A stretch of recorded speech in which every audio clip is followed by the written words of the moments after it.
This month, we're talking about last month's news, including the Star Wars cancellation, games coming up in the year that we are hyped for, and why Nickelback is a decent band. Great band. Welcome to the 3G Collective.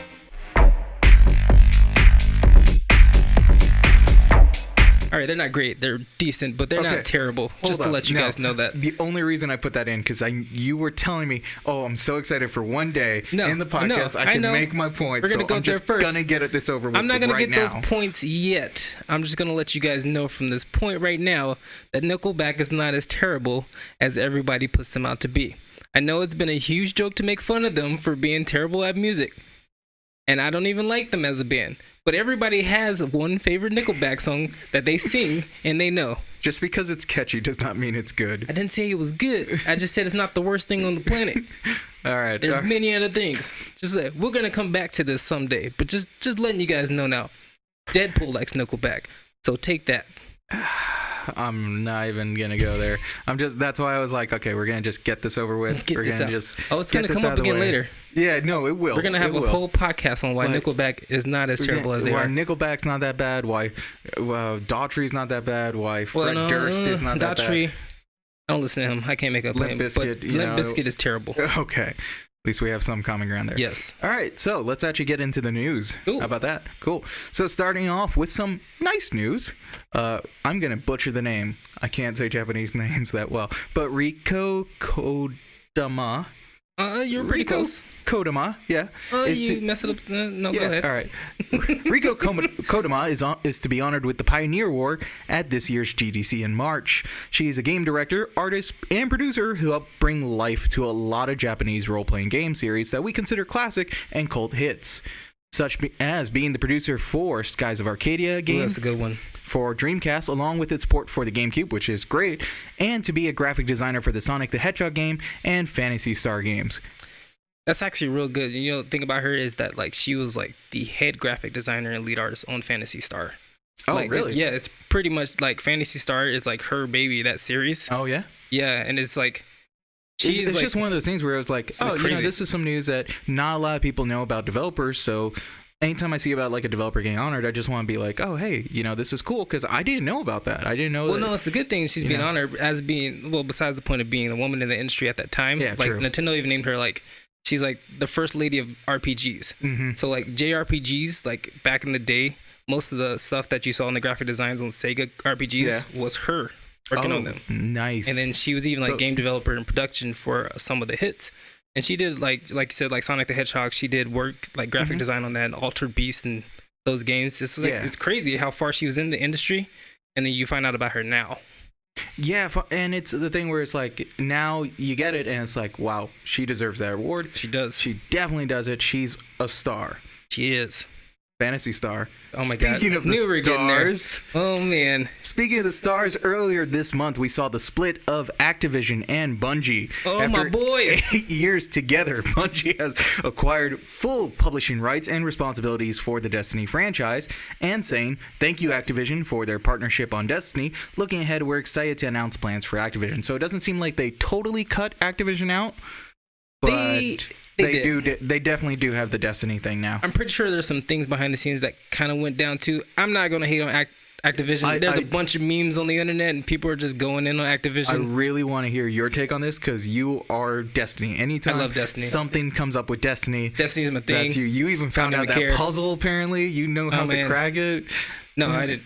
No, don't put that on me. You're not that far. Okay. Besides the fact that Bungie just gave that to us before letting us try to figure it out. But the whole Activision thing, I'm happy that they were there to help Bungie put out the game, which is great. And it's one of my favorite games of all time. And I think it's a good move for Bungie now that they get creative control over the whole entire process. That could be a good or bad thing. We're going to come to find out. But at least we're going to know that everything that they do is their choice. And it's not a money grab. Activision didn't say, hey, you got to put this out there. This is our game. We're going to do it. Here's the thing. How much do you think Activision lost on Bungie? Because there was two different reports here. Because Activision came out earlier the month saying, oh, Bungie did, not last month, but earlier saying, Destiny is not hitting the sales we want. And Bungie came out and said what are you talking about? We're doing just great. Doing good. Yeah, we like where we are. I think at the point, I don't think Activision actually lost money on it. I think they projected a number that they wanted it to be that it didn't quite reach. But on Bungie's terms, it sold very well. Forsaken, when it launched that month, was the highest downloaded game, beating out Spider-Man and Red Dead, which is crazy. Just for a month, just 1 month, just that time, just for downloads, not like physical sales, but downloads. And then Activision to come out and be like, "Oh, they're not hitting the mark that we wanted them to." Here's the thing. What was that mark? I feel like Activision kind of did that thing of where they expected too much. Yes. Because it was like, oh, Destiny 2, everyone's going to buy a sequel. But Bungie was the ones that go, nah, guys, Destiny is good. Where Destiny was at the time was great. And then Destiny 2 comes out and everyone said, and everybody was like, it's the same problems that Destiny had at the beginning. It takes time to get used to it and stuff. And it's crazy because, when it first came out, Destiny 2, I was a little blind to it. It was my favorite series. So I was like, no, it's such a great game right now. It's doing so good. And as you kept playing it, you're like, you spent 3 years getting Destiny 1 so good, and you got the Destiny 2 and threw it all out the window. I don't know who or why you did that. I'm sure there was somebody above in Activision the company that, said, hey, that was like, we need another game and need to make it more accessible for everybody. But like people had the complaints, Destiny 2 lost its core audience because the hardcoreness was taken out for casual players who don't even play that often. Well, now the question is, has that hardcore audience come back? For the most part, yes. Forsaken King, right? Forsaken King? King. Well, I mean, whichever. They kind of came back.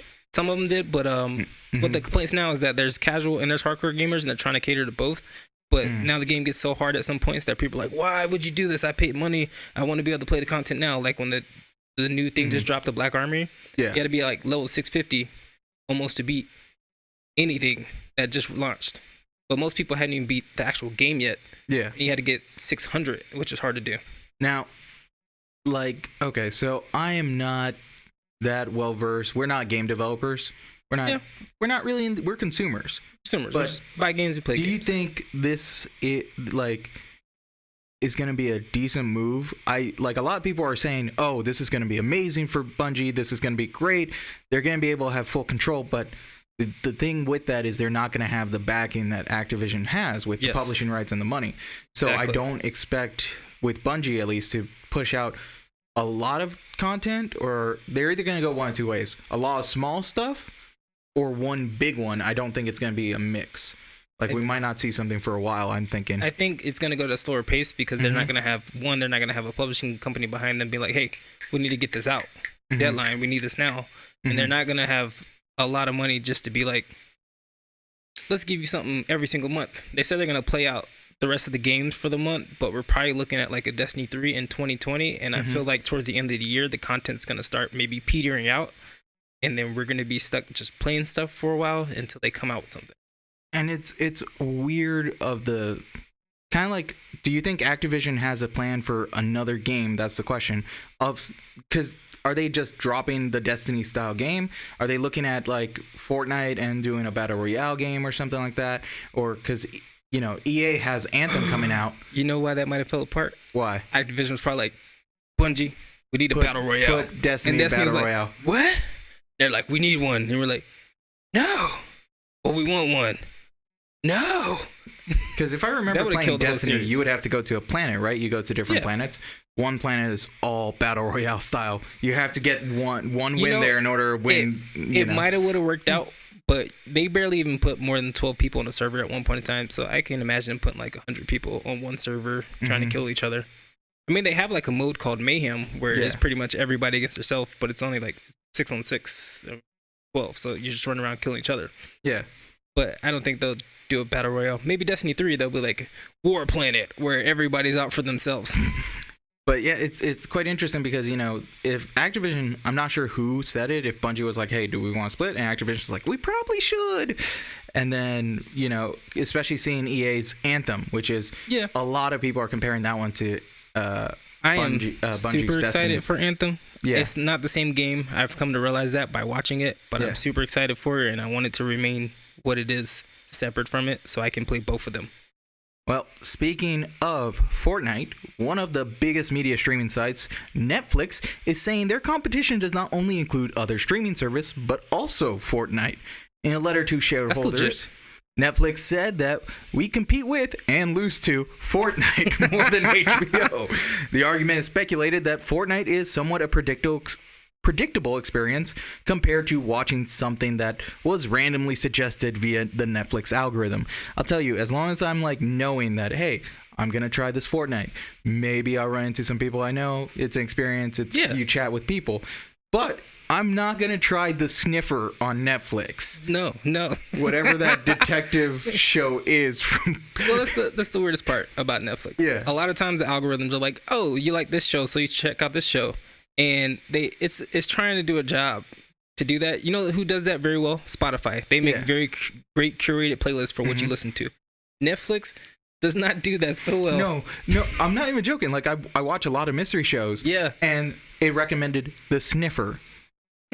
And it shows a guy holding a piece of paper to his nose. When you can't find them by sight, you sniff them out. I'm like, how? Because we always see, oh, hey, here's the one who has like schizophrenia. Here's the guy who's like really in depth and psych.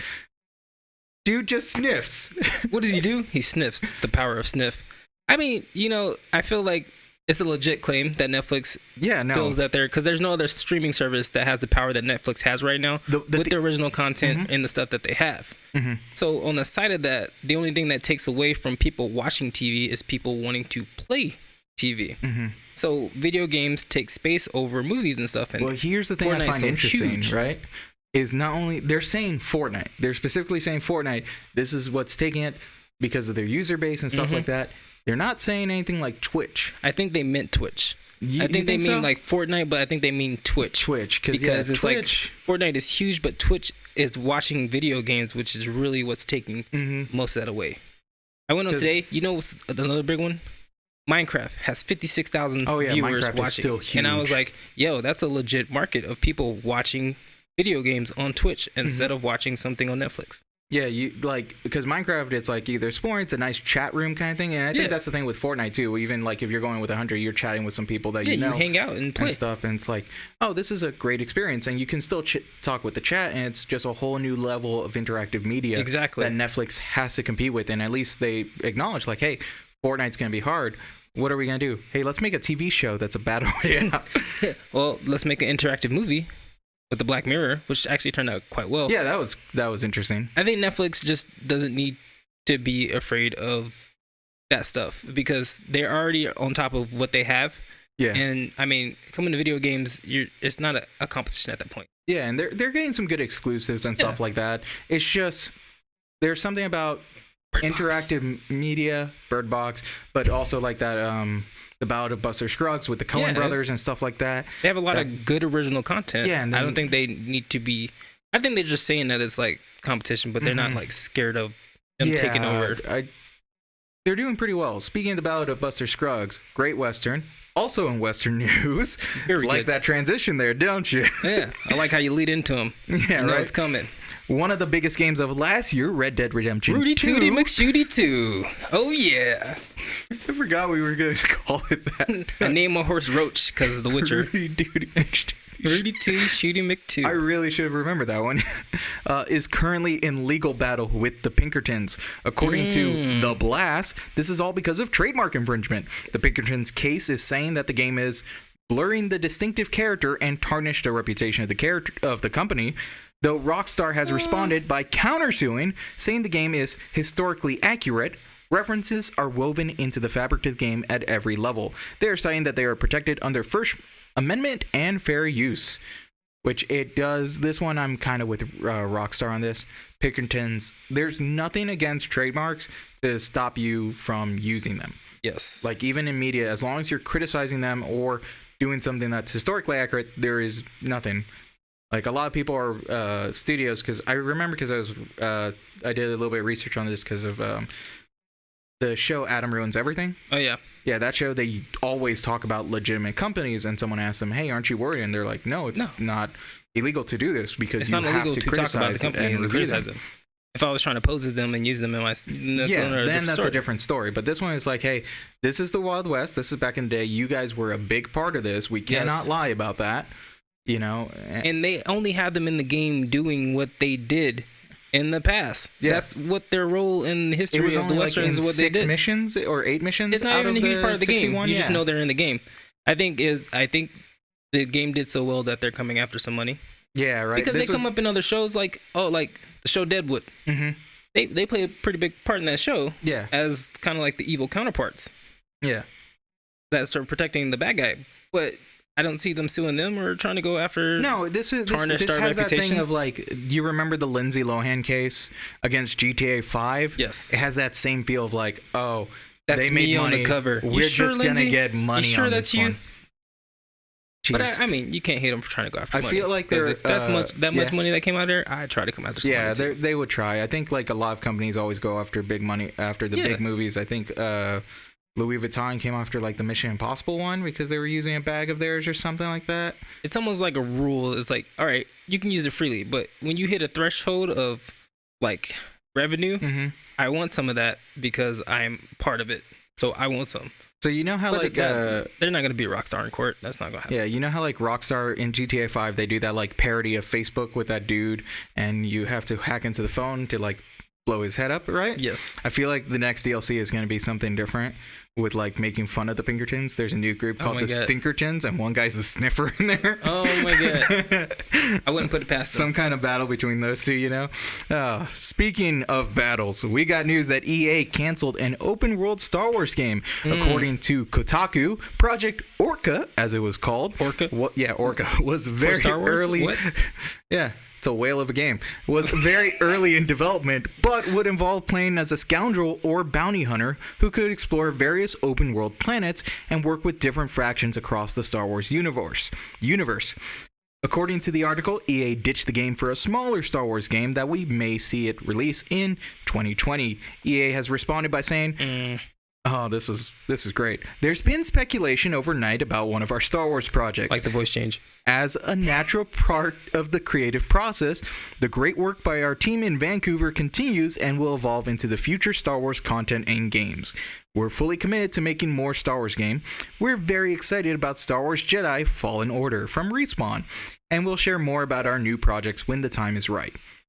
Real quick, they didn't say, yeah, we canceled it. They just kind of avoided the subject there, and it's like, they were like, hey, it's somewhere.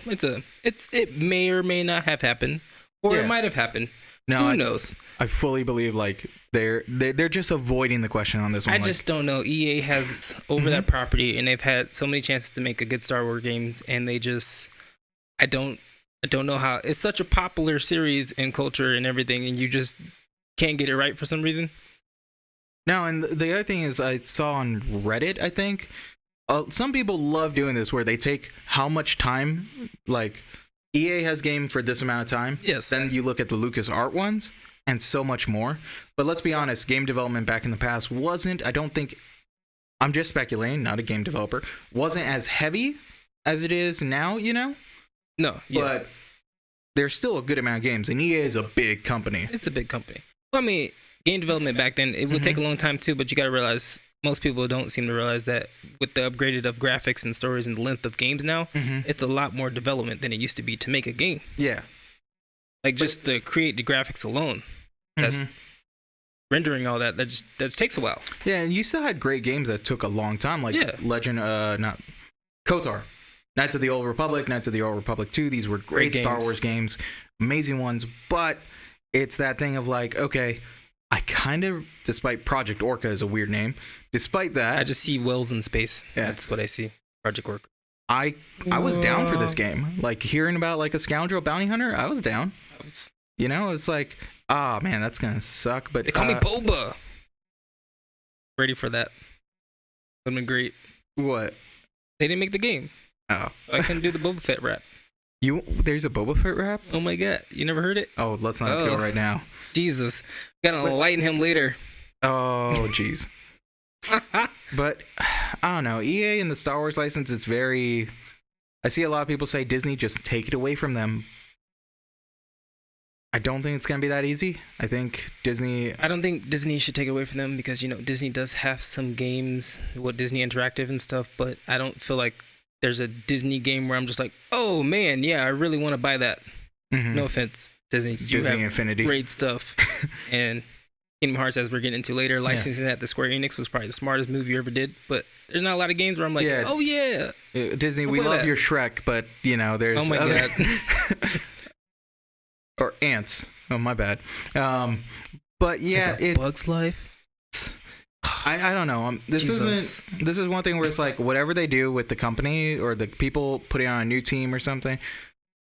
I'm kind of iffy on this news. It's just like, all right, I kind of expected EA to do this, but it sucks that we got this. It sucks. Yeah, it sucks. But it comes down to there's games, there's money, and there's politics, and there's as a business. At the end of the day, they're a business, and they're trying to make decisions for the company. And as a fan, it sucks.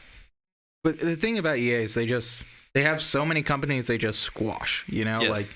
And these companies, that's why I think Project Respawn is a little worrying. Like they're going to be squashed like a bug, and with their Star Wars game, is EA going to be okay with that? What do you think on that one? Because Titanfall, they came from Titanfall and they're now making this, and it's like, I feel like it depends on how fast they can get it completed and on a course to be released. I feel like that's going to be like the only thing that's going to be held over them. Because EA doesn't seem like they're like, let me see your progress. That looks good. It's more like, all right, so we're putting this out tomorrow. You're not ready yet? All right, you got like 4 more hours. You let me know. Well, or y'all not going to exist. Well, speaking of bugs, Fallout 76 is back in the news. Ooh, this is a good one. Yeah, and this time it's not with bags, or more bugs. This time it's bans. It's been reported that Bethesda is currently banning certain players. These players have all gotten access to a developer room in the game. Of course, they weren't supposed to access this room. As of reporting, Bethesda has no clue how they entered the room. See, this one's funny though. This one's great because how it's worded on the internet and stuff. How they're like, they're banning people. But Bethesda's really playing like crowd control, kind of like quarantine, because apparently if you get inside this room, you can get access to equipment and weapons that you're not supposed to have yet, not at all. Are not supposed to be released yet, or are not in the game, and they're trying to make sure those don't get out in the public too widespread before they can contain it. And I guess they even send the people after they ban you. They're like, hey man, so I just want to know how did you get in there in the first place? That's just my thing. How do you not know? Just want to know how you got in there. Yeah. But I always say, if you put something in a game that's supposed to be a secret or is not supposed to be there, somebody will find it. Somebody always finds it. Even if it's by accident or like something that's stupid, you're like, somebody has to jump off this cliff like 27 times and like you get a Hadouken in Mega Man. GTA San Andreas, where it's like, there's no Easter eggs here. After you find it, it's like, that's an Easter egg itself. But this story is just funny because anytime Fallout 76 comes up in the news, I'm not expecting it to be good. No, not ever. Lately. I'm expecting something to come up like, bugs wipe the entire hard drive of Windows 10. Or like, no. Windows XP users who can somehow use Fallout 76 wiped the entire XP and made it Windows 10. That's what I'm expecting from this. But this is one where Fallout 76 was such a mess that they don't know how some people are doing stuff. And I feel like you put that in the game, you have to know how they got in there. If they didn't hack their way into there and they stumbled upon it on accident, you have to know how they did that. Just be like, hey man, so what did you do? Did you like turn around in circles like 3 times, jumped up and down and press AAB start? The worst thing is they say, if you find the room, back out and then immediately contact us. Yeah. Which I'm not going to do that if I know you're banning us, It's a thing like... Well, that's the funny part. Hey, if you do run across the room, I need you to leave the room, contact us. We are going to take away your account. It's like how you end up backstage of a concert, right? And you end up here and no one's questioning you and you're just like, how the hell did I get in here? You're just like... And someone's like, hey, how did you get in here? Not saying anything. I'm gonna just go meet Motley Crue over there real quick. Just gonna go hang out. Or, how'd you get in here? I just came from that way. Oh, cool. Let's take you back out. You can never come back again. It's the worst thing of like they're banning people to like try to find out.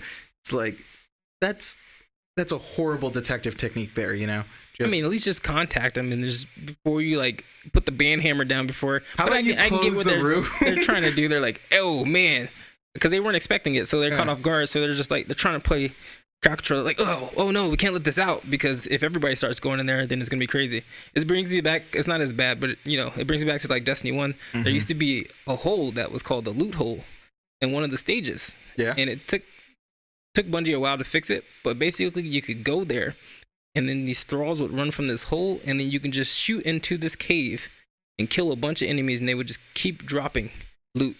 Ingrams, legendary, all kind of loot, and you can level up your character just like that, just by shooting in this hole. Mm-hmm. And then it got out, so everybody who played the game goes to that hole and just shoots in there until they finally fixed it and took it out. But I was like, man, who found that out? Somebody found it out. Someone was just shooting, and he was like, oh man. Speaking of detective, oh man, last year we got the news of the Detective Pikachu movie starring Ryan Reynolds as the titular character. Speak about Deadpool, Detective Pikachu is a film based off a game that is based off a spin-off of the main series Pokemon. While it does have a noir gritty look, it's rumored to be PG-13, so you don't expect to be carded. Unless they want to see your sweet Pokemon trading card game, Detective Pikachu cards. That's right, the trading card game is actually going to get some Detective Pikachu-based cards. 26 of them to be exact. 26. Starting to come out in early April. All cards are said to be legal in play. I'm assuming that means tournament play. Oh, that's dope. That's actually really dope. That's super dope. That's super dope. One of them is like a super realistic Detective Pikachu, and he only has like one move. I tried to get into the Pokemon trading card game. This is just a nice thing because I know some of my friends do as well. And it's like, this is cool. And I used to be super into it. I had binders full of Pokemon cards, legendary, yeah. And everything. Not gonna lie, I kind of put this in here just because later I would be like, yeah, we talk about Pokemon trading card games in the podcast, and hope some people listen to that. Say what's outside. I'm just pitch this out there. Yeah, we talk about Pokemon in there. Yeah, we do. Let me see your podcast. Yeah, right. But it's a great idea though, because it's good marketing. First one. Yeah. Like if anybody remembers, like the first Pokemon, I'm gonna date myself, but back then, when the first movie came out, you got like a Mew card exclusively just for going to the movie. You couldn't get that card any other way but going to the movie. I'm sure this is not that way, but it's kind of cool that it connects it. Marketing wise, it's a great strategy. Well, here's the thing: it's marketing not just the movie, but the cards. And the cards. Because the booster packs don't come with like 26. You will have to find them and it's like one hope of those that you find all 26. Buy 100 packs to get 26. And Charizards, and they're all like looking of the movie style of that super realistic look. See, and that's gonna get people to buy packs over and over again just to get the cards, and it's gonna get people to watch the movie more than once. I'm hoping. It's a good strategy. I'm hoping. The movie, I'm not surprised it's PG-13. I'm a little worried about it because the game, I bought it because anything that has a detective in, like Sherlock Holmes and stuff, I'm just like, I'm down. Detective Pikachu. I'm in, like Ace Attorney, lawyer, detective kind of style, and the game was kind of disappointing because it was very much my first point and click adventure, and it was, they very much led you. They would not let you try decide. It was very obvious, and I mean, like, yeah, I get it, especially because there's so much range of Pokemon. Yeah, but like that story that was being told did not entrap me enough to finish the game, which is what I'm worried about. Detective Pikachu is like, okay, how is this movie gonna do it? I know they're going that noir look, but it looks pretty cool, and I think it's gonna play upon the fact that people like. It's a Pokemon movie again. It's Pokemon in 3D for the first time. That's gonna grab people who never played the game and people who just want to see a Pokemon movie. And I think the PG-13. The funny thing about PG-13 nowadays is that PG-13 is practically rated R without cuss words and blood. It's pretty much what PG-13 is now. Yeah. People die and all kind of stuff and get shot and beat up and all kinds of stuff, but you can't say the F word except for once, and no sex and stuff. Yeah. And no blood. But it's PG-13. I think from the previews of the movie, it's looking really good just to see visually. Yeah, I'm not gonna not see it. I'm gonna see it. Like, not opening day. I'm gonna wait a little bit, and then depending on reviews, if it's really good, if it's really good, I'll go see it like as soon as I can. But if it's like I'll see it in matinee. Yeah. But speaking of blood, we'll go to our last story here. The biggest release news of January was, of course, Mortal Kombat 11. Earlier this month, NetherRealms had a live stream to announce and tease the new Mortal Kombat, showcasing a lot of familiar characters having returned, such as Baraka, Raiden, Liu Kang, Sonya Blade, Scarlet, Shao Kahn. And of course, the poster boys of Scorpion and Sub-Zero. Sub-Zero's Along my with boy. 2 new characters were announced, Garrus and Chronica, I think it's pronounced. Chronica. I don't know. I haven't looked it up to see what it was. In total, as, it's assumed close. there's going to be 25 playable characters. That was me stumbling. A lot of customization, similar to Injustice 2, speak about stumbling. And as with the staples of the Mortal Kombat series, more of those bloody, gruesome fatalities. Did you see those fatalities? Did you see those videos? I had to look. One, their music on point. Their music choice man, it's on always, point. Usually. Yeah, like I wouldn't expect like rap kind of style, like that. I mean, heavy everybody rock. was off putting that 21 Savage song at the preview the first time, which was funny. But no, usually their songs, their music they choose lines up with the game really nicely. We are not showing any of those fatalities on screen. Just saying, a little bit. This is more of a PG-13 show. You can find them, but you can find them. We do put all links in the description of our references and where we find these stories. But yes, right in the bottom, in the description, these fatalities were bloodied. Oh man, the one of so Scarlet's was amazing to end it on. There's even brutalities too. They're bringing so much, man. and I was like, yes, this is great. Like as a kid, Mortal Kombat was that one game I'm like staying away from, but now I'm like, show me those fatalities. Oh, no, bro. I was playing, those stuff. Probably shouldn't have been playing it, but I was playing Mortal Kombat when I was like 3. Oh, whoa. Yeah, probably a terrible thing to do, but it was great. So good. I think I'm in love with the series. I haven't, really played it lately, but I am excited to pick it back up again just to play out thing. I think my only gripe with it, and this was like the other games, and Street Fighter did this too, and everybody's starting to do this, and I don't understand. I know how it says 25 playable characters, but how many of those are DLC I'm going to have to pay for? Sorry. Because I know Shao Kahn, if you pre-order, you'll get him for free. Yeah. But if you don't pre-order, I'm pretty sure you're going to have to pay for him later. I feel like that one's the DLC one, Yes. How do we get Shao Kahn? I'm not sure. Well, here's the thing. Last Mortal Kombat 10, you remember there was those buy to do the fatalities kind of thing. Yes. You bought those to do the fatalities. If you were good at the game, you could do them. Yeah. Honestly, I wasn't hated against that. It's one of those, who the fuck is going to buy it? There's me going. PG-13 no more. Yeah, right. We got one more of there's those, and F. PG-13's out the window. Yeah. Who the hell is gonna buy these? I love that. Who the hell is gonna buy these? Fatalities. You can do them in the game. Exactly. I feel like that's what they're gonna do. They're gonna be like, hey, Shao Kahn, you can unlock him. It's gonna be hard. It's going to be difficult. You have to be like on expert difficulty kind of. Well, that's what I say. If you make it a way that I can unlock them playing it, that's perfectly fine. Yeah. Or people can get a fast pass and buy. But if there's no way to just unlock them by playing, and I have to put down $6 a character or something like that to get them, I feel like microtransactions. There's a way to do them right. And fighting games don't have a lot of leeway on how to do it. But I feel like a core of the game is characters, and me using them, I shouldn't have to pay for all of them. Yeah, it's very interesting because of how fighting games are going nowadays. You have the new Street Fighter started with like a kind of a small roster, but now with all the DLC, it's like I'm waiting for the Ultimate Edition. They're going to release Street Fighter. Was it 5? Well, I got Street Fighter 5, the regular one, and then they released the arcade edition later. But when I got the 5 when it first came out and it launched, it was like here's the game. There's nothing here yet, but eventually more stuff will come. And you'll pay for it, but it will come later. And I was like... Yeah, I feel like Nintendo's Smash is doing it really well. And I feel like that's... If they're going to model, they're going to model after Smash along with Lane. This is Smash, just pure you gave speculation. Me like 70 characters. Yeah, they're going to give you the characters, but then they have that DLC of a 6-pack, Yeah. But I feel like also this one's like, there's 25 you can buy to unlock, or you can just unlock the regular way.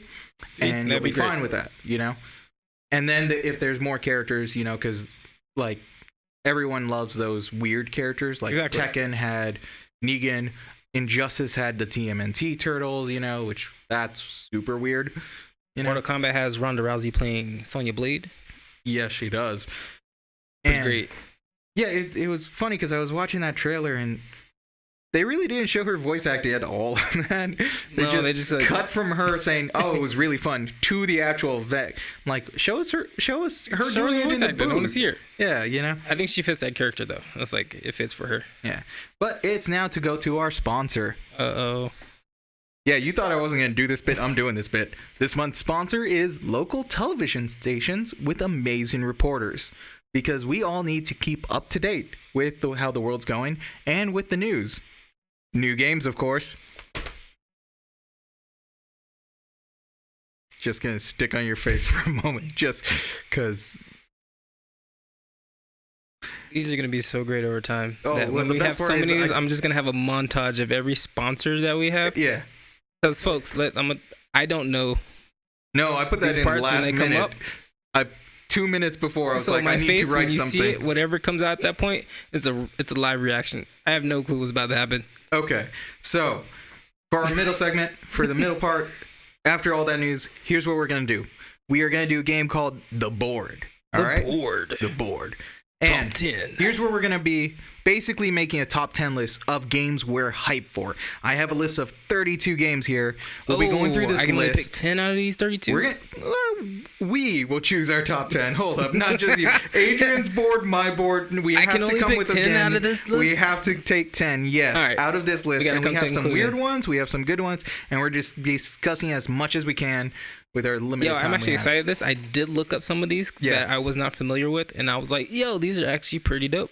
Okay. And I was like, fuck. Ooh, so, number one is not going to be on our board, the first game I have here. And no really order. There are some with release dates and some that are not. They're all supposedly being released in 2019. Okay. So this get a good feel of like what we like, to our new audience.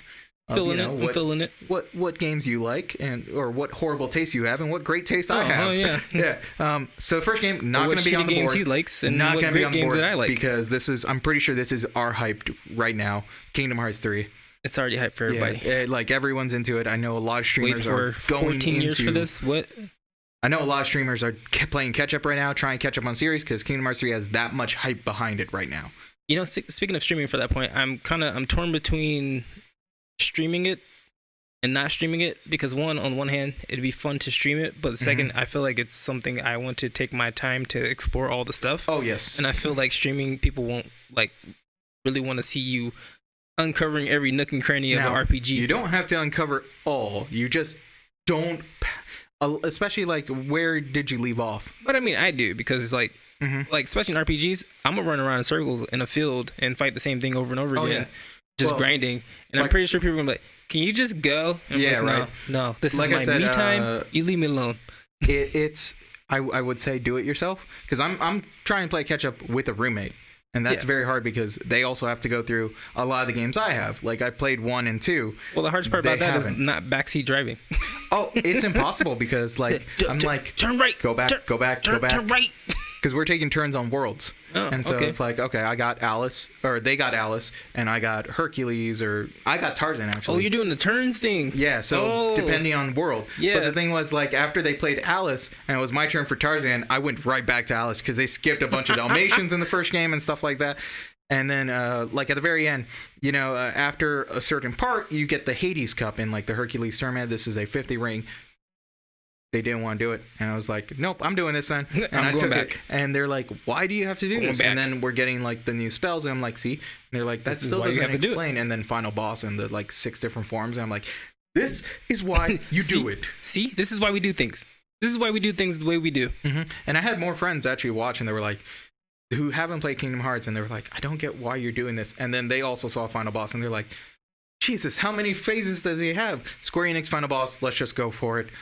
And oh Lord, I wish they were like making like a Final Fantasy remake so I can like stream it and show everybody how to get Squall's Lionheart, his strongest sword, on the first disc inside the first town. Yes, you got to play a lot of games of that card game to get it. Oh, of I forgot the name of the card game. But I know it was one like I made a video like on my channel that was like, oh, games that should be a game, and I was like, let's make this an app game. And they should have. Like, yeah. But yeah, that would have been great to do. So yeah, that one's not on the list. Not on the list. It's already hyped for everybody, so yeah. All right, so what is on the list coming out February 15th? Crackdown 3. Crackdown 3. I'm just happy Terry's in the game. Terry Crews? Yes. I just want... Well, is it Sergeant Jeffords or Terry Crews? Is there a difference between the people? We don't really know. Is it Scary Terry? Sergeant Crews. It's just Terry Crews, and let's be honest, I'm not hyped for this game. Personally, it's Crackdown all over again. It's another Crackdown game. He's gonna be great for that part. I wish he would have took the part of Doomfist and Overwatch, but I mean, for the game itself, it's there's other games like it already, and I mean, yeah, it'd probably be a little fun fest to run around superpowered and blow everything up. But I'm not super hyped for the game as like it's a must buy. Yeah, considering I didn't buy the other two. Yeah, especially like I haven't got them, and when you haven't got something in a series, you're really hoping that the trailer sells you on it, and it. For some reason, Crackdown 3 just looked to me like Saints Row, which is a game I have played. Saints Row 4. That's exactly what it looks like. Yeah. But isn't it by the same developer and the same... I don't think the same market? So. It's not. It's like Saints Row... No, because Saints Row by the end was like Saints Row on steroids on an acid trip mixed with some... Because Saints Row 4 looks the most like this because you're running super fast, you're jumping and stuff like that. And doing all kinds of stuff. Yeah. It's pretty much like that game. Yeah, that's why I was like, I don't know. And it was supposed to be released a long time ago, so the hype is kind of going down. Since and this isn't like Last Guardian status of, or Kingdom Hearts 3. Speaking of games that like took a long time for development, Kingdom Hearts 3 did as well. Crackdown 3 is also for a while, but it's being pushed back. But I'm not feeling anything from this game. So, not on our list, not on the board, at least as of now. Far Cry New Dawn. Next up, also releasing in February 15th. Far Cry DLC made into a whole game? Well, we had Far Cry Primal. So, and it was kind of similar, and then now it's Far Cry New Dawn, which is Far Cry in that a nuclear post-apocalyptic world. Yeah, it's like it's an extension of the last Far Cry. Yeah. That just ended. It kind of looks like, I'm pretty sure they built an entire new game off of it being a sequel. I just hope they really built an entire new game off of it and didn't just give you enough content that it could have just been a DLC for the past Far Cry and then made you pay $60 for it. But it looks interesting. I don't have that excitement. Like there was that Far Cry Blood Dragon, which was that 80s Far Cry kind of style. That one was pretty dope. It was dope as hell. It was like, what is going on? Yeah. I don't have that excitement for here. Or like Primal, Primal's like, okay, this is going to be interesting. When I think it's the setting mostly because we see like Rage 2 and like especially after Fallout, kind of everyone I think is it's kind of funny because they're starting to roll into looking like almost the same games. Yeah, so I'm just like, what are we playing? Rage Out. Do you want to put this one on the board or? No, we can skip it. Or do you want to just like put it number 10 and then see if we can knock it off? We'll put it number 10 in. Number 10? All right, so far number 10 is Far Cry New Dawn. But let's see about Jump Force. Dope.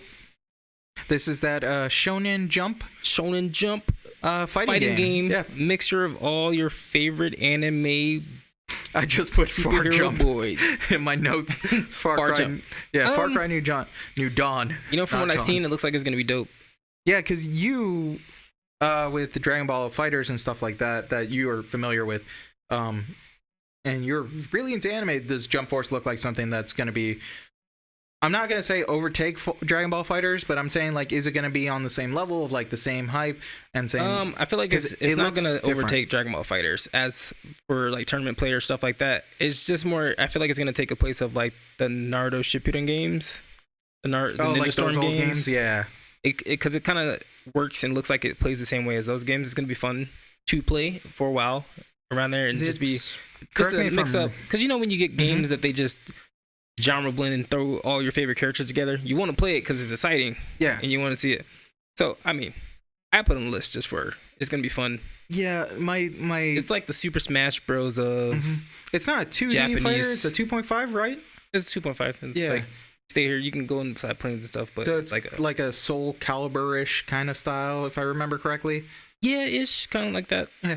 And the series they have on there, according to Wikipedia, it's not that bad. Black Clover, Bleach, Boruto, City Hunter. They actually have Boruto in there, not like Naruto, because he is actually in the Naruto part of that. Dragon Ball, Dragon Quest, The Adventure of Dai. Yeah. I don't know what that one is. Is that an anime of Dragon Quest? I think so. I haven't looked into it. Still by Toriyama? I'm sure it's still like drawn by him.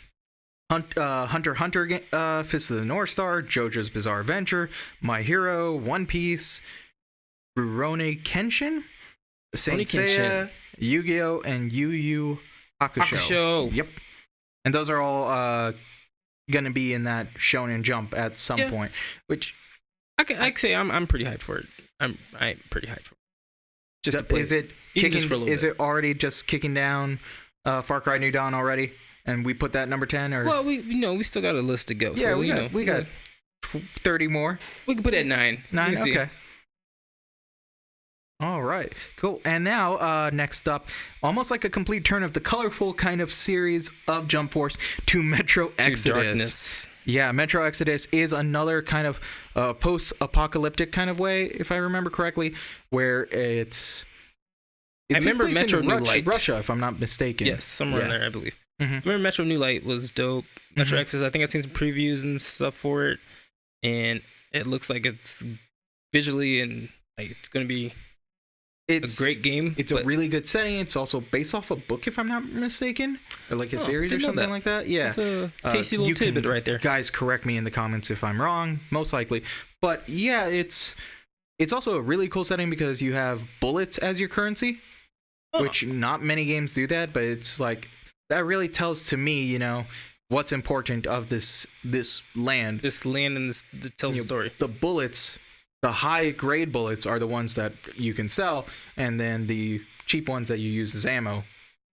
But it's interesting. I haven't played any of the other Metro Exodus. I was gonna get there. I really do. I was like, it's I want to try it out. I can't speak on how great of a game it is since I haven't really played them. But there's a pretty core fan base around them that's just into the game. I mean, I'm gonna check it out. I don't know if I really are like, this is gonna be great. I'm buying this check kind it of out like buying day one kind of style, Willing to give it a try. Yeah, it's the same here. Not putting it on the board as far as I'm concerned. Yeah. Like right now, if we have to later, we'll come back and decide on that one. But as of now, no. Now I know this next one. You don't even know. Talked about this. You don't earlier. even know. Anthem, right, guys. the kind of Destiny, kind of Monster Hunter. I don't even know how hyped I am here. for this game, but I am super hyped for this game for one reason. Should I just already put this around like the Put first it on three? the list. First three, one of the top three. It's on the top 2, 3, 1, whichever one you want to put it at. I mean, depending on how it does, then I'll be hyped for it. But right now, my hype is I'm scared just for the like release iffy. of how it's gonna do. But from what I've seen, and I'm gonna actually join early so I can play the beta. Yep. And this Anthem, the official game, is coming out February 22nd for everyone. Yeah, it's published by EA, who has a lot of troubles. And I'll be honest, that's the reason I'm worried, is because it is EA. After their Battlefront 2 escapade that they had trouble with that, how is this going to be? Because, like I said, it is a mix of Monster Hunter, kind of with Destiny in a weird way. Yes. Yeah. But So it is you EA know more over about it. this. Go for it. But I believe it's... I believe it's Bethesda that's doing the game. No, it's Or not is it Bethesda. BioWare? BioWare. It's BioWare. Yeah, it's BioWare because at Not that Bethesda. time people Both were had wondering Bs. about Dragon Age, and they were like, B. yeah. BioWare. But from looking at it, I was like, they caught me at the flight mechanics. Like, it's a beautiful game already. It looks like there's going to be a lot to explore, which is great, and it's going to be super dope to do.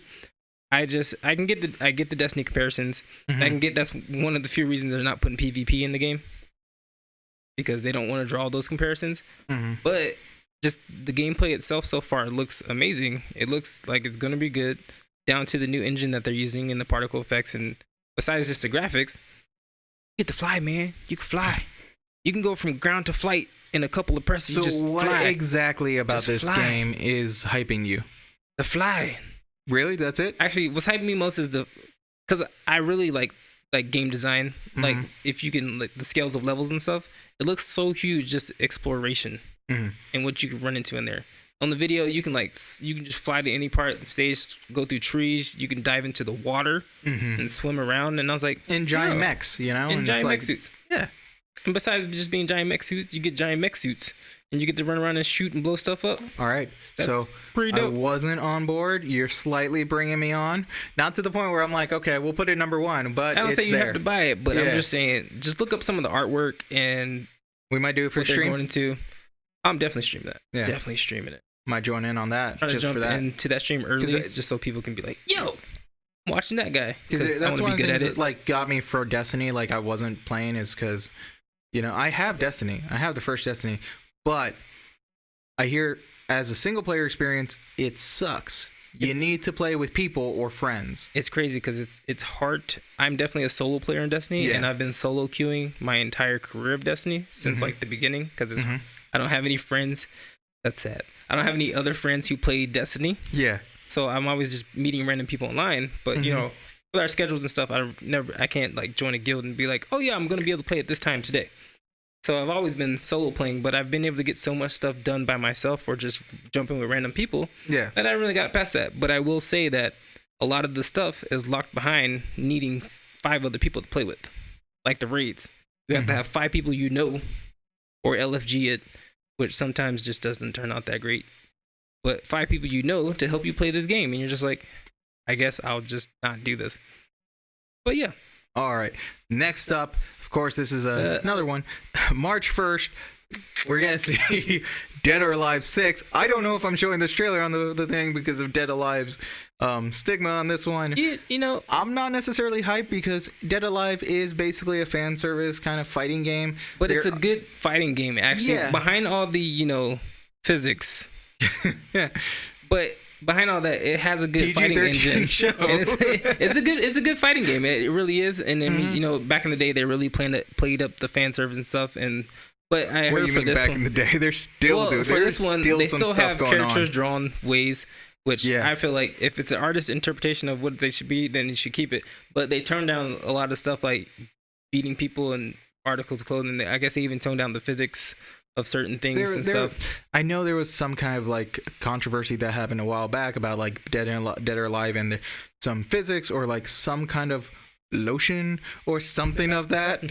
I'm not getting into that one. I did not research it. Dead or Alive 6 coming out March 1st. Series was made for a reason, and the people play it for a reason. Yeah, just and let them have their game. I'm letting them have it because I can't fault them because it's one of those things where it's like, you know, you do you. You know, you do you. That is. Don't go around telling people you play DRA 6, but you do you. It's one of those things where depending on where you are, you know. Oh, it's got a good fight engine though. I'll give them that. Yeah, it does have a really good fight engine, and you know everyone loves Poison Ivy. It's a bit. All right. Next up, also around the March timeline, Toe Jam and Earl back in the game. This is one of the classic games. Bringing them back, huh? Bringing that back. I've never played Toe Jam and Earl. I saw the third one as a kid, and I really wanted to pick it up. And then I got it as an adult, and I looked up Toe Jam and Earl, the third game. Apparently, that was hated. So it gets 10-year-old me dodged a bullet there, or something like that. But the first ones are classics. Yeah, it's kind of cool to see. I'm not hyped for this one either. I'm excited. I want to see it. I want to see it do good. I'm excited to try it. I'm not like, ooh, yeah, this is gonna be like hyped for it. But yeah, I'm excited to try it. I do want it to do good, and you know, maybe that's what hype is. Like, whatever hype is for you guys or for you, your personal. This one isn't a hype for me. You know. I mean, if you think about the hype and the way, it's like, how does it make you feel? Marie Kondo way. Does it bring you joy? How much joy does it bring you? Like, it's not. When you hear the name of it, do you like, oh, snaps? That's hype. Yeah. Hype for it. This isn't You're one just that's like, all right, that's kind of cool. You're like, that's my feel right now on that one. And here's that. I have that same feel for the next game, also coming out in March, The Division 2. Okay, so go. Coming from those games, I wasn't too into the Division 1. Mm-hmm. But I do actually want to play Division 2. I am actually pretty hyped for it, just from what I've seen. Mm-hmm. Like, how it's going to turn out. So I would, I'll put that on the list. You'll put it on the list? Put it low as well? You can put like 7 or 8 around there. Okay, I'll put it at 7. Because I'm not going to argue with that on that one. It's my only worry, right? The only reason I would say I'm not hyped for it is, are they going to have the Destiny effect? As like, I have now coined that term. The Destiny effect of, the first one was great, they did really good, and then the second one has all the problems. You know, it's going to take a while to build back up. Well, that's the problem with the first one. The first one started out great, and now the first one's not doing so well. That's so it had the reverse effect. Yeah, okay. Destiny started out great, and then everybody's like, oh man, this kind of sucks. And then by the end of it, it was like, oh, this is the greatest game ever. And then they made Destiny 2, and everybody's like, what'd you do?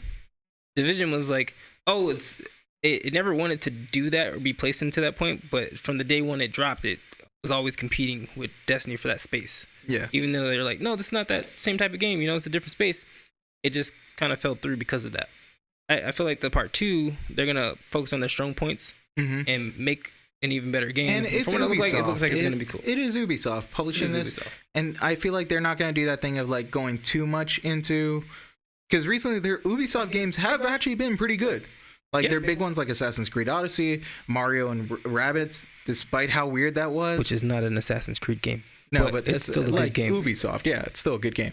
And even like the new Watch Dogs 2, I really liked and stuff like that. You know, some people didn't like that game. I don't know why. I don't know, because I liked the first Watch Dogs, and I think Watch Dogs 2 took it to like a whole nother level that I was like, man, this is kind of cool. And people, I don't know what people, I mean, there's some complaints, but overall it was still a fun game, building off of what the first one established. And I feel like with the Division 2, they're not going to be like the overseers of what it feels like Activision and EA are doing. Yes. That's what it felt Ubisoft was a while ago. If you remember, they're like always having towers. They're always doing this kind of style.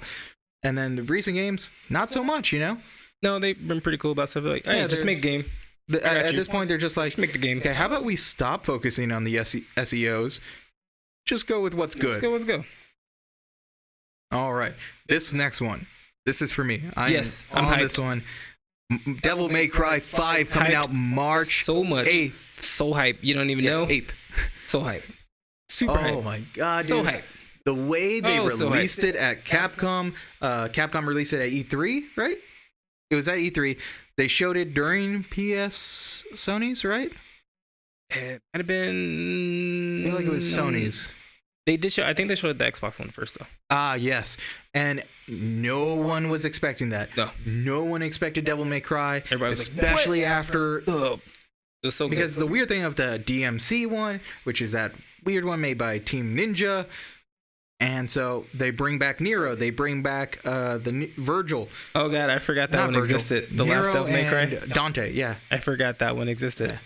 I can't believe I forgot Dante. No, my bad. But they bring back Dante. They bring back Nero, and they have a new character as well that you can play as. I'm not too sure. I haven't looked at that one, but the combat looks great. I remember acquaintance of ours that we both know was saying, "Hey, I can't get into these games. What it's about?" And I'm like, "It's all about the combat system. It's all about this is one of those arcade beaters that beat 'em ups. That's like you're going for the high score. You're going for that combo S rank system, going in, beating stuff up. It seems like an easy combat system. It looks that way, but once you get into it, there's so much meat. Oh man, it's so hooked. It's what Bayonetta capitalized on after the absence of Devil May Cry. This is one where it's like they also have rockin' music whenever it goes to, you know. And I haven't played much of the Devil May Cry games. The fourth one I really liked. 4 was good. I hear like everyone says avoid 2. Super dope. 2 was a. We don't talk about that. You know, everything has this. It's like Fast and Furious 2. Yeah. It's like all the 2s. Most 2s are like, what happened? It happened. Well, 2, Fast and Furious 2. You know. Mission Impossible 2. It's, you know, sometimes the 2s just don't work out so well. Yeah, you know, like. But they make up Muppets for a great Most 3. Wanted. Because DMC 3 was dope. It was young Dante. It was going back. It was super cool. Oh, that timeline's so weird, though. They don't get together. One is theirs, 2 is somewhere. Oh, I got time too. No worries. 4 is prequel. I was just getting a text. I was like, who's that? Okay. But yeah, Devil May Cry, I'm putting that like at the 3-4 spot right now. Are you more excited for this or Anthem? Oh, I'm more excited for Anthem. Okay. But I'm super excited for Devil May Cry also. Cool. Next game, also coming around March, Power Rangers Legacy Wars, a Power Rangers fighting game, got announced, and of course they have Tommy Oliver in the commercial because he's always there. That actor. Oh, he's always a Power Ranger. Yeah, he's always been the main Power Ranger. I feel like Ranger. he always like There's even so many Power Ranger series, and he's still the Power Ranger. I remember someone was like, "Oh yeah," back when I was a kid, it's like, "Oh hey, who's the Black Power Ranger? He's the original White Power Ranger, original green one." And I went down a rabbit hole that night. I used to hate him. Yeah. Because I was such a big fan of the Red Ranger. Yeah. And I used to ship the Red Ranger and Pink Ranger relationship. And this Green Ranger came out of nowhere. Yeah. And then became the White Ranger and became the leader because he got shoulder pads. And he took it from the Red Ranger. And then he also took the Red Ranger's girl. Mm-hmm. And I was like, oh, what is going on here? But I guess it was never really like that. But that's not how it looked. So I was like, whatever. how you bad guy turn good guy become leader of all the Power Rangers. It's not cool. And then he started showing up in every other Power Ranger since, and I was like, all right, he's cool. Yeah, he's in all the Power Rangers. Everybody else left, so I guess. Everyone loves him to the point where he loves him so much they put him in so much. You're like, you know, I can't wait for his appearance in like the new movie or something. You know, yeah, it's probably the next one. And I haven't heard anything about the movie yet. You know, the new Power Rangers movie, if they're doing it or not. Saban hasn't said because the movie wasn't a flop, but it wasn't great. But it did pretty well, but it didn't do like great. You know, just see him as like a teacher. You know, just be like, hey guys, I'd be like, oh, it's Tommy. Yeah, Tommy's back. Now, game wise though, that game does not look good. Like, isn't it a cell phone game? Yeah, I don't know because Tommy's playing like an Xbox controller as he sits down, but it looks like cell phone graphics or PS3 kind of style. The only thing I want to say about it is there was a cell phone fighting game beforehand. There was, yeah, but this I think is they're not. checking it to the system, and it's not. And the cell phone one. It's weird that they want to do that, make a Power Ranger fighting game. I don't feel like Power Rangers are relevant enough right now to get that type of game. But I will say that they had a Mighty Morphin Power Rangers fighting game on Super Nintendo's back in the day, and it was dope. I feel like this is one where it's like they're gonna make it dope. It's gonna look like shovelware. It very much looks like shovelware now. But it may be dope. I'm not hyped for it. It might catch on. Somebody might just pick it up, and all of a sudden it becomes like the tournament game to play for fighting games. It might show up at EVO. It really depends how it feels on that. And speaking of fighting games, let's go to our next one. At April 23rd, we just talked about this. We just were excited. We talked about it. That's on the list. You can just put it on the list. Mortal Kombat 11. We already talked about that one. That one's good. On the list. Yeah, I'm putting that right in the middle because I feel like there might be some other stuff, but we will see when it comes up. Days Gone is next, coming out April 26th. This is that zombie game that Sony has forgotten about. Yes. Let's be honest on that one. They forgot about it. When I first saw the previews, I was like, oh man, this is going to be cool. And then it was just a preview. There was never any gameplay, and it just disappeared. And I was like, this feels like the discounted Last of Us. Looking from gameplay, it's very motorcycle-y. Like, it's a mix of Sons of Anarchy with The Walking Dead, as it feels like. Sons of Walking Dead. And they haven't said anything. They haven't showed anything. It's very much Sony. There's been previews lately and some gameplay and whatnot, but the fact that they just dropped it like that and it disappeared from existence, I was like, what? I am not hyped for this. I do not see this going well. This might be that first game from Sony that is a flop. But we shall see. We'll see. We'll see when it comes out. Coming out May 14th from Bethesda, Rage 2, published by Bethesda. Okay. Not BioWare. Okay, so we're going into Bethesda territory. And after Fallout 76 talk, they've been doing a lot of stuff lately that I feel like a lot of their goodwill is not there. Like, Rage 2 is also one of those games that not a lot of people were asking for. I was going to say, I don't feel like there was a lot of people that were like, ooh, yeah, give me Rage 2. So when it was announced, everybody's like, Rage 2. Okay. It's like that Christmas present you get where you're like, you know, oh, hey, I got an Xbox and, an Etch-a-Sketch. Okay, Rage 2. That's cool. All right. I guess I never asked for it, but I mean, you're giving it to me, so I it's that one. Like, feel like I want to try it. Here's how it's going to feel, right? Christmas time. Okay, you're getting an Xbox or something. Someone else, you're excited. Original Xbox. You also get Halo. All right. Shadow the Hedgehog. You'd be like, Shadow's cool though. Yeah, but it's a cool aesthetic. I don't know about the game. I know it's one of the things I've heard is it's using the Mad Max engine, which that game I hear was pretty fun. But it does look like it's using that engine because it's post-apocalyptic too. It's just it looks like it's one of those games, and when they announced it at E3 and every time I seen it, I'm just like, I don't feel like there's any hype around it. Like, I feel like it's getting out there, and there's gonna be the core players who play Rage 1 that's gonna want to like test out and stuff, but I don't feel like you're gonna have a huge audience. The feeling they're putting for this game is also weird because it's not post-apocalyptic. Everyone's gonna die, or you're gonna like. That's what Far Cry New Dawn feels like. You know, you're gonna die kind of style. We have these really. It's a wasteland. This one is more like that Borderlands goofy wasteland. Pink hair, rockers, the games. That's the first thing I thought of when I saw it. It's like Rage 2. I was like, is this Borderlands? Looks like Borderlands. Yeah, like so live action, real Borderlands, not cel shaded graphic. But I mean, not there are people hyped for me. I'm not. You don't have to put it on the list. I don't see it. All right, May 21st, we got Sonic Team Racing. Do you want to? Is this the Nickelback of the items, or it's like Sonic? Is Sonic the Nickelback right now? Sonic is not a Nickelback, because one thing, Sonic is a great game. Sonic is a franchise that's been great, and they've just been gaming wise though. Sonic is that one that you're always like, oh, I'm just gonna be disappointed from this. But it's just disappointing. My thing about the Sonic Team Racing is that what is it doing different from the last time? Because the last time it was Sonic and All-Star Team Racing. This one is just Sonic's. Well, I mean, like, just wise as like, what makes it different from Mario Kart besides the characters? Does it compete with Mario Kart? It's not in the same way. Is it as good as Mario Kart? Because the thing about team racing is the kicker here, because it's not individuals. Yes. From what I looked at, and I could be mistaken, once again, we're consumers just spectating on some of these. The trailer looked like it was you're based off your whole team ranking, not just you. So if you come in, it feels like that point system. If you come in first, you get like 10 points, and then if your second team member comes in like 7th, it comes in something else, or something like that.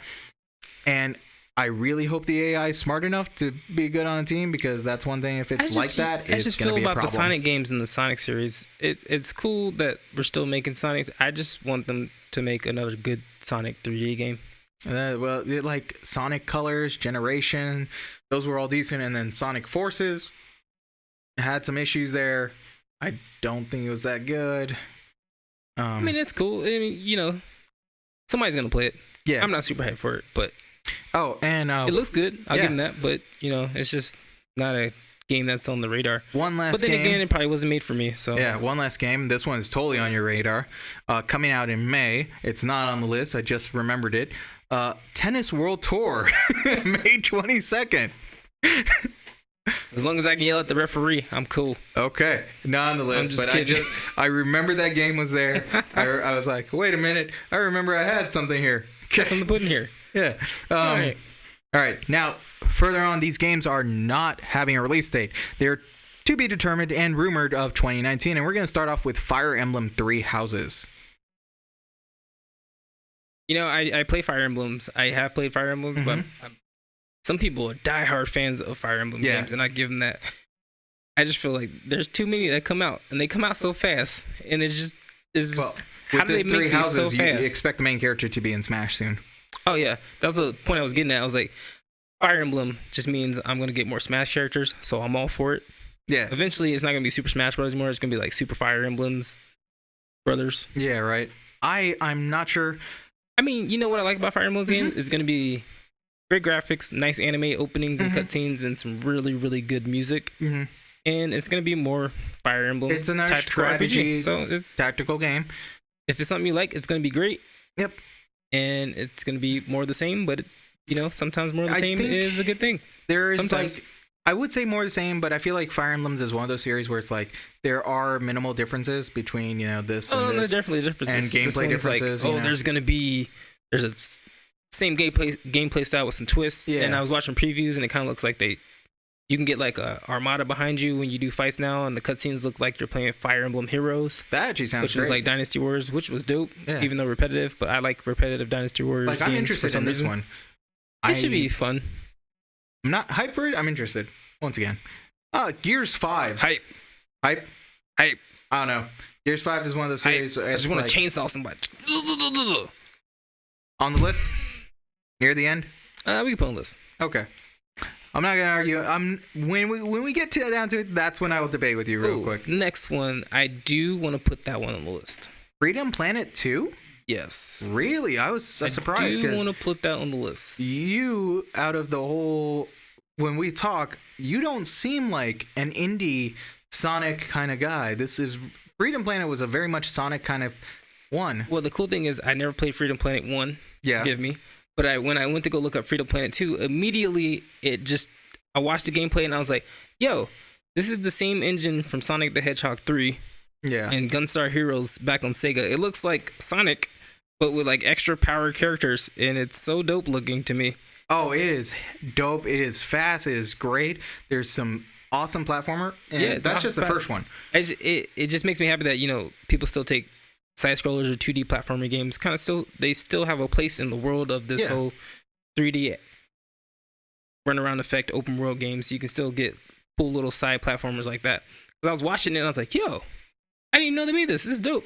They made it with Unity. It looks like Sonic, like the engine, like go back and play Sonic the Hedgehog 3. It looks like it was built on the same engine. I was like, it's cool. I'm all down for putting on a list. That is one game I'm all for. We'll see if that if I review that or something of that nature when it comes out. Next one. This one is a huge one. This one was the troll that, you know, they did it to us at E3. Animal Crossing for the Switch. I know a lot of people are excited for it. I don't know. It really depends on how they implement Animal Crossing with the Switch, you know? I'm gonna let you decide on that one because I didn't play the other Animal Crossing. Mm-hmm. It's not my type of game. No. It's fun. It looks fun for people and stuff, but it's not something that I play. So I can't make a decision on that. I'm not gonna say it's boring because a lot of what drives you in Animal Crossing is to like pay off your bills and stuff, but it's talking to people and like doing some interesting things. What did you do today? I paid my fake bills after I paid my real bills. Yeah. No, not hating on people who play it, but it's just not like characteristic. It's something about like a mellow game on that. Yeah. It's not a game I'm gonna be like super like I really want that Animal Crossing. Once again, I am interested. I'm not dissing Animal Crossing here like I was dissing, you know, so like a little bit dissing on the Dead or Alive train or, you know, Power Rangers. It's there. I might get it. It depends how they implement, you know. True. It really depends how they implement the Switch, the portability, the stuff like that. Are you going to have a city where you can go talk with your other friends and trade off furniture? Because another thing is playing House Designer with furniture you can actually afford in-game, unlike here in real life, you know? Like, okay. And I get it. You know, it's the whole building Second Life. It's kind of Sims-ish thing going on. Like, I see how people really like it. But if this was our top 10 interesting games, this would be at my number one. But it's not at my hype list. And I'm not like, yeah, maybe later if we need a number 10. Because right now we've gone through half the list and we only have 1, 2, 3, 4, 5, 6. Oh, actually, 8. We got 4 left to put on that list as we have like 12 more to go. Yeah. Which is the new Medieval classic PlayStation game coming right back. The new Medieval. I think it's a remastering, and that's... I was going to say, I think it's a remastering. It's not a completely new game. This is why I'm putting it up. It's because Crash Bandicoot and Spyro both came back. Activision brought them back from the dead. It is a time where they're bringing back old games from the dead, and they're actually doing very well because people want to play them again. Because we're missing a lot of games like that lately. So people are just like, oh, yeah, I'll play this again. Yeah, like Crash Bandicoot. Like, it's like, oh, man. Strange platformers. No one... Especially with like game development costs nowadays, and... There's a thing between the nobody wants to take a chance on like not selling.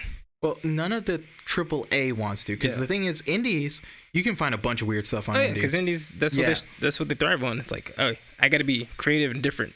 But I'm not gonna make a AAA world out there. So yeah, but nowadays they're not gonna do the strange or different. The AAA, they're gonna do like when new IPs come out. You can kind of feel like, oh, this is that, or this is similar. They're trying to like Anthem.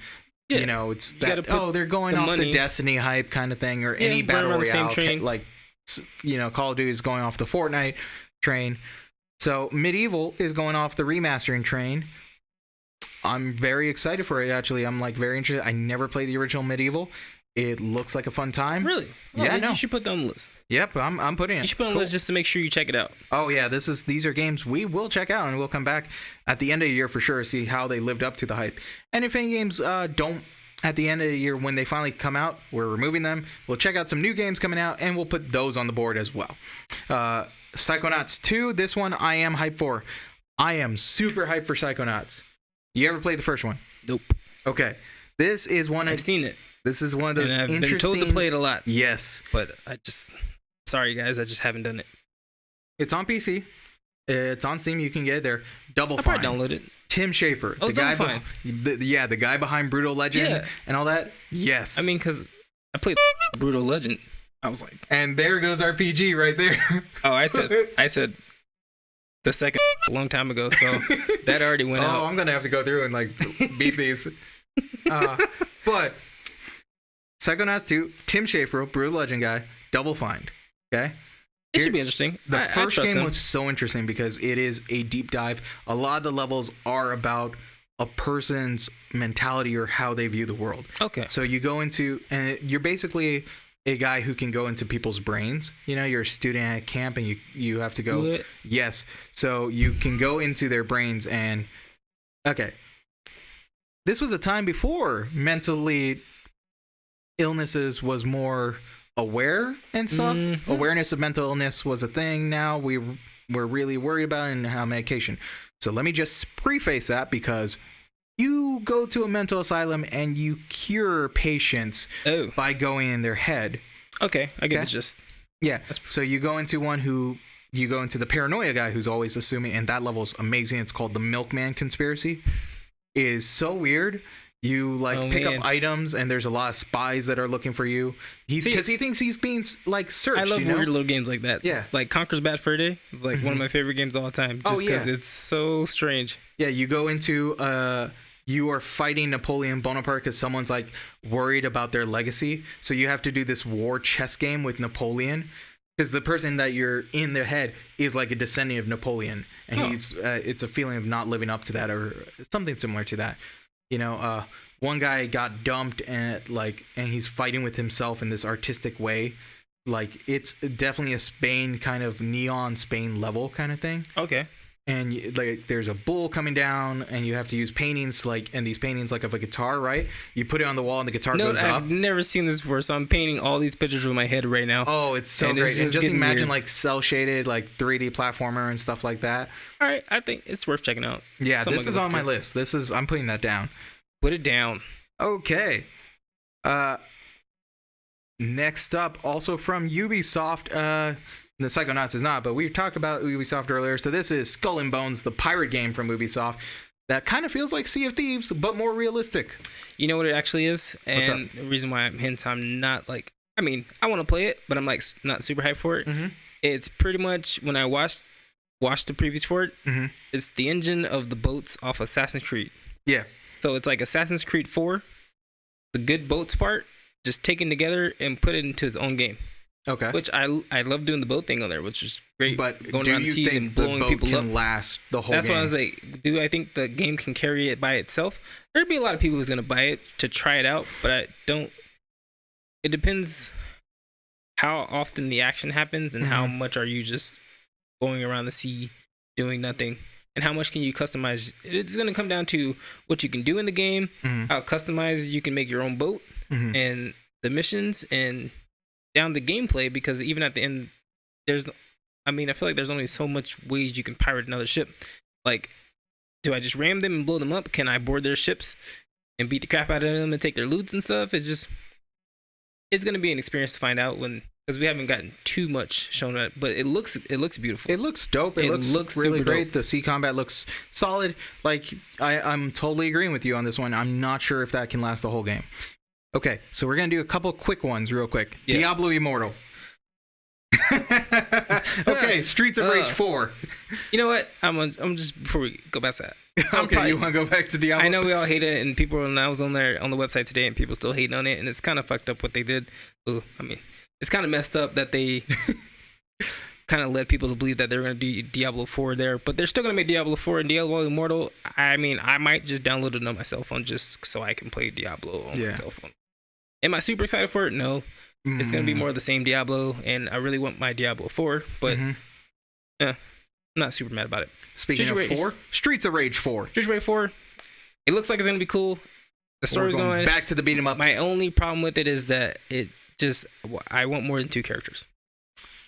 I think I saw a third, but I'm not too sure. All the games had, even the first game had, I believe, 3 characters. Yeah. Okay. Indivisible, which is a indie game. It looks like Scott Pilgrim as an RPG. Yep. The art. I'm. It's RPG. Is it like a JRPG kind of? Yeah, I remember this one had that. I think this is the one that had some kind of controversy because of the certain artists they hired or something like that. Yeah, it kind of looks like Gravity Falls meets Scott Pilgrim. Yeah. Rolled into one for an RPG. Which I'm down cool for it. with that, it looks but I great. can see how he would have got sued. They would have got sued over that. Yeah, it was something of that nature. I can't remember if it was this game or something else. No, I think he hired a porn artist or something like that on their team for creative. Let them do what they're gonna do. It's nothing. Backgrounds. Yeah. Just because they're background doesn't mean they can't draw other stuff. I'm putting it on the list. I'm excited for it. It looks really interesting. The Texorcist, Hey, the story actually- of Ray Bibba. All right. I knew this one would So- get your opinion. Like, as soon as I put this one, I was like, hold up. This is That's the first such one an I looked up. I was title. like, what is this? The Texorcist? And I looked it up, and, you know, I'm all for quirky games like that. Yes. That I like learning games, but besides learning game, the It foundation looks of the game is just crazy. yeah, I gotta it's- like control and move around, but I have to spell out and Yep. write on the keyboard my spells So and stuff. it looks like a spelling game mixed with That's a crazy. bullet beat 'em up. It's like a for bullet our beat up typing. listeners. But it's cool because I don't know, I have like a secret hidden love for like typing games because when I was in kindergarten and everything growing up, how we Typing learned of how to the type. Dead. Yeah, well, that was after Oh. that. Yeah, because 5-year-old you were not on Typing Yeah, I was of like, the Dead. typing the dead, that was later. Yeah. But there was like a game when you typed, it was like a Galaga kind of shooter game, and Mhm. they would come down from the ceiling. Mhm. It was in my typing class, and you had to type to blow up the words and stuff. Yeah. And that's how I got better at typing. And I feel like a lot of more people need to play games like that so they can type better. But you like Typing of the Dead. Yeah. Yeah, it's fun. It looks- it's fun, and it's a fun way it's- to learn. You're actually learning something. Yep. And when I was watching this and looking at it, I was like, man, one, that's going to be hard. Yeah, to do. That's my worry because of it looks like you're typing and also having to move your character or something Yes, like you have that. to move your character and type with your left hand. Yeah. You can't mess up the spell, and you have to be in a certain vicinity of the exorcism to Yeah. get the spell off while dodging the bullets. And I was like, Oh my who God. thought of this torturous game? But it looks like it's going to be something fun. Yes. Gonna jump a little bit here. Spelunky 2. Sequel to Spelunky game, that rogue action platformer that was just I'm gonna I'd say it was a mellow one, but a looks lot cute. of people made it's a difficult game because It looks like Super Meat, but not as like gritty. yeah. But some of the stuff that happens on the game, like the ways you die, is funny. But it looks like an interesting game. I think it's I'm gonna be fun. excited for it. I played the first one. a lot. I never beat it. I didn't play the first Trust me, But like just beating from is preview hard. points looking at it, I was like, oh, this looks interesting. Yeah. I'm putting that down. The Sinking City. This is a PS4 game. I think it's Oh, a the PS4 Cthulhu? game. The Cthulhu Sinking game? City. It looked like a Cthulhu, like a I'm saying his name wrong. Lovecraft. Cthulhu. Yeah, Lovecraftian detective kind of style. Didn't really show much when I saw the trailer, but it was interesting. I saw him. I watched the gameplay, and then Oh. I saw somebody die by a huge tentacle, and the guy had a gun and stuff. And then I was like, all right, this is Resident Evil like in the terms of gameplay. And I mean, it's not something I'm like, yeah, I gotta play, but it looks Like interesting. I'm not a fan of Resident Evil, not just because like the zombies and stuff, but zombies is like a standard Yeah. fear. Something that's a little Lovecraftian, I'm like, okay, I'm interested. Let's see how you take it I can because see it that. feels like if you do a really good Lovecraftian style or something like that, it's interesting, especially because Lovecraftian is like, oh, no one's gonna believe you on something, and it looks like a mind, it you're does, like, blowing someone's blow mind or minds and something, stuff. you know? I love how we're trying to circle around words. Yeah, but it's the.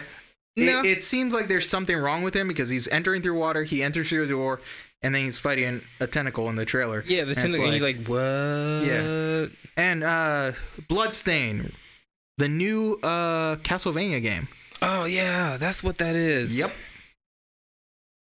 You know, it's gonna be cool as a Castlevania game. Mm-hmm. I mean, I'm excited for it because like Konami, especially Konami, like leaving the gaming scene.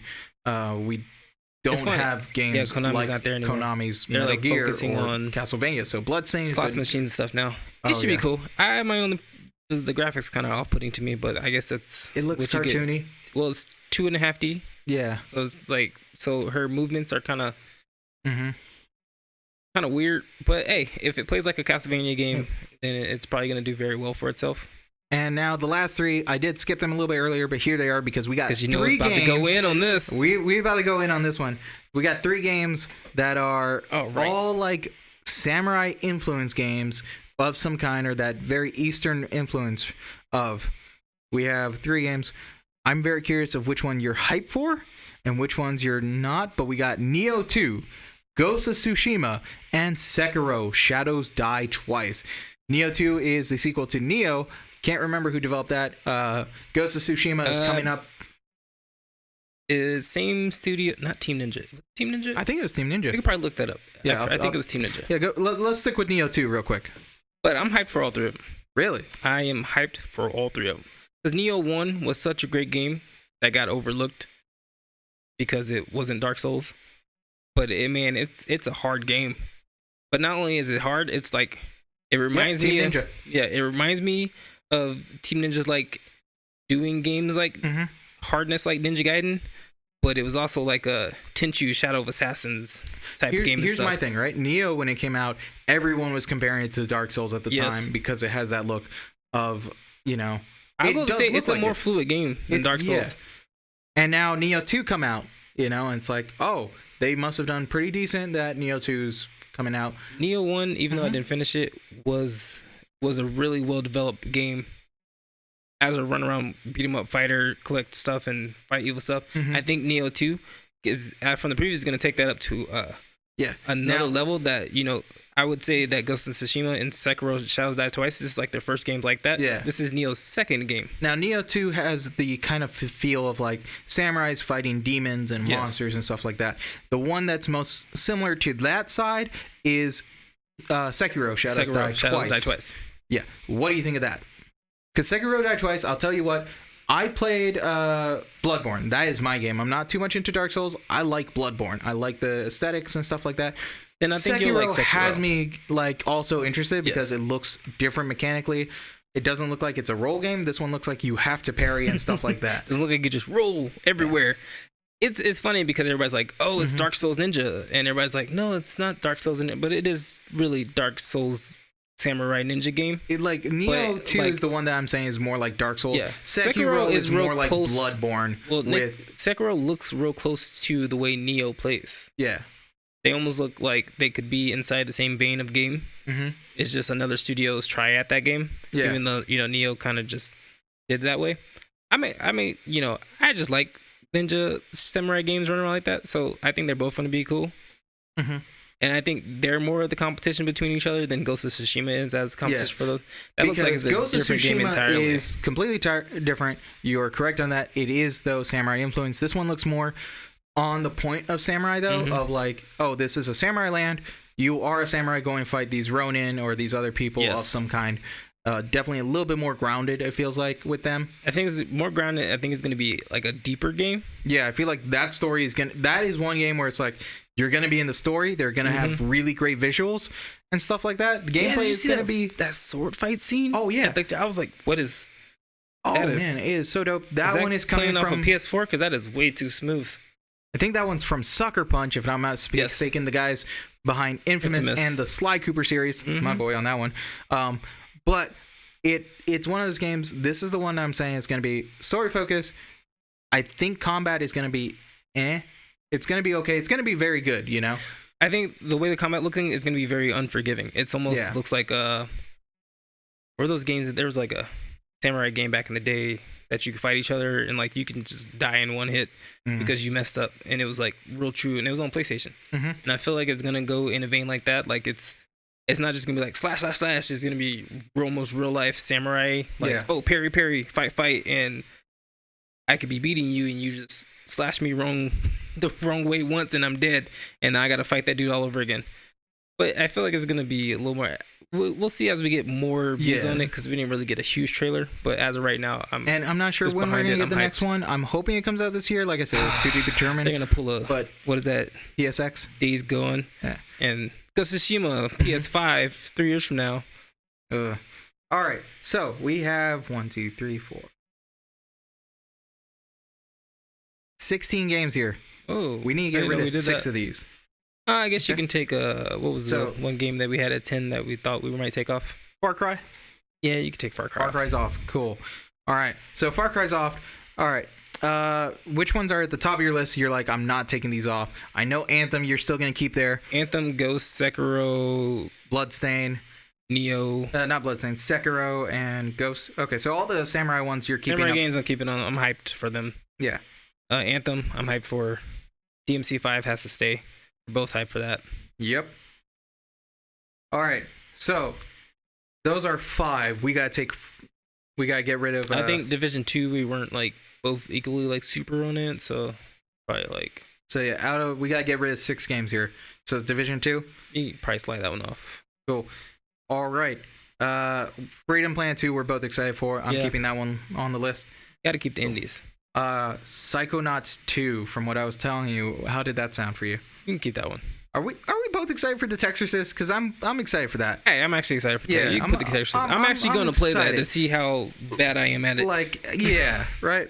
Okay, so 1, 2, 3, 4, 5, 8. We need to choose 2, okay? And here's the ones we have left: Jump Force, Gears 5, Mortal Kombat 11, Indivisible, Spelunky 2, Bloodstain, and Medieval. Which ones do you want to keep up? Gotta keep MK. Gotta keep MK, okay? Because I am hyped for that more than the rest of them. Okay. So we need our last one. And this is obviously going to our number 10 spot there. Wait, we didn't keep DMC 5? No, DMC 5's there. I'm about to say, what? There's DMC no 5's way. What is the last ones? Well, we got Spelunky, Bloodstain. Yes. Spelunky 2, Bloodstain, Indivisibles, Psychonauts 2 we're keeping, Medieval. So Medieval, Indivisible, Spelunky 2, and Bloodstain. Those, and Gears 5 and Jump Force.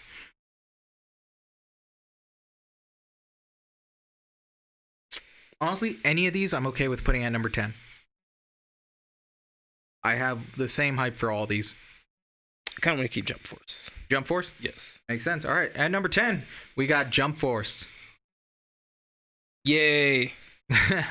That's how it is. Number 9, I'm putting Psychonauts 2 on there. At number 9, Psychonauts 2. Okay. Number 8, The Texarsis. You all right with that one? At least the smaller games, I'm okay with that. Like, yeah, all right, yeah, cool. That works out. Yeah. Okay.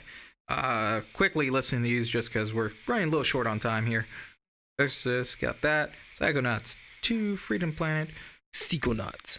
Psychonuts. Okay. The last, I think we actually missed one too. Sorry. Oh well. Missed it, then we don't know. Yeah, we'll fix it later. All right. So, what? It's at number 6 or 7 at this point. Probably MK. MK. Yep. And then I would put the 3 Ninja games.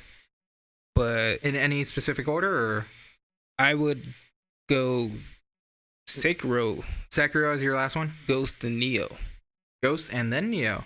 See, Yeah. I would actually switch those. I would put. I'm actually more excited to play Neo. Yeah, I'm more Actually, excited no, for Ghost. switch that. I want to play Ghost more than Neo. Yeah, cool. I'm okay with that. Because I've already played Neo 1. I'm pretty sure I know what I'm getting into. Ghost just seems kind of like a mystery. Cool. Yeah, we missed one. I'm just gonna put Gears 5 as our number 10. Oh, we missed, yeah. Yeah.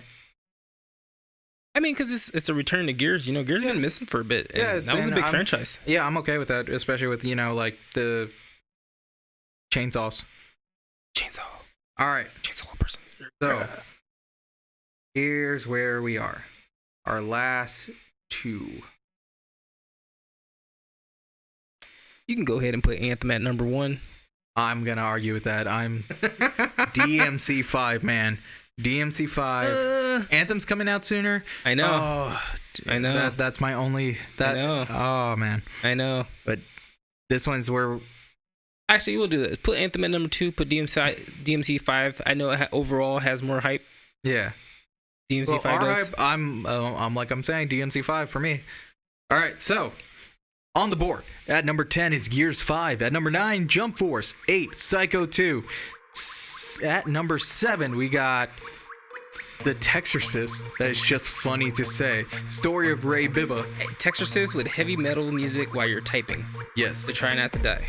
At number Look it up, people. Look it up. 6, Mortal Kombat 11. Number 5, Sekiro Shadows Die Twice. At number 4, Neo 2. At number 3, Ghost of Tsushima. At number 2, Anthem. And at number 1, Devil May Cry 5.